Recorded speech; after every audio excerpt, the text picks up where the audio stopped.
துளாராசி நண்பர்களுக்கு கிரகநிலைகள் சாதகமாக இருக்கும். திருமண காரியம் கைகூடி வரும். பேச்சுவார்த்தைகள் வெற்றி பெறக்கூடியதாக இருக்கும். அன்பானவர்கள் பிரியமானவர்களை சந்திக்கக்கூடிய அற்புதமான நாள். அம்மா அப்பா பெருமையோடு பேசுவாங்க. என் குழந்தை இருக்காங்காட்டி தான் இன்றைக்கி இப்படி இருக்கேன், நான் அப்படி இருக்கேன் அப்படி இருக்கேன்னு சொல்லும்போது ஒரு சந்தோஷம் கூடி வரக்கூடியதாக இருக்கும். எண்ணிய காரியங்கள் வெற்றி பெறுவீங்க.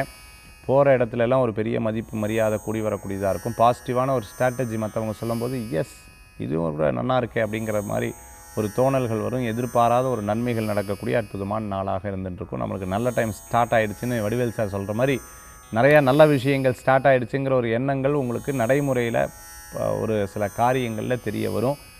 சில விஷயங்கள் எனக்கு பிடிக்கல, இருந்தாலும் பரவாயில்ல, கூட இருக்கிறவங்க சந்தோஷப்படணும்னு சொல்லிவிட்டு அதற்குண்டான ஒரு முயற்சி எடுப்பீங்க. அது உங்களுக்கு சாதகமாக நடக்கக்கூடிய வாய்ப்புகள் ஏற்படுத்தி கொடுக்கும். டீ கடை வச்சுட்டு இருக்கிறவங்க, மளிகை கடை, டிபார்ட்மெண்டல் ஸ்டோர் வச்சுட்டு இருக்கிறவங்க, பெரிய ஹோட்டல், ரெஸ்டாரண்ட்ஸு, அதே சமயத்தில் குவாரி சம்மந்தமான பிஸ்னஸ்ஸு, அதே மாதிரி இரும்பு சம்மந்தமான பிஸ்னஸ்ஸு, டிரான்ஸ்போர்ட், லாஜிஸ்டிக் சம்மந்தமாக மல்டிபிள் யூனிட்லாம் வச்சுட்டு இருக்கிறவங்களுக்கு, ஃபேக்ட்ரி வச்சுட்டு இருக்கிறவங்களுக்கு, பூர்வீக சொத்து எனக்கு நிறையா இருக்குது சார், வாடகைக்கெலாம் பணம் வருது அப்படின்னு சொல்லி இருந்துட்டு இருக்கிறவங்களுக்கு நல்ல பலன்கள் கூடி வரும். துளாராசி நண்பர்களுக்கு வீட்டில் வளர்க்கக்கூடிய பிராணிகளை கவனமாக பார்க்க வேண்டும்.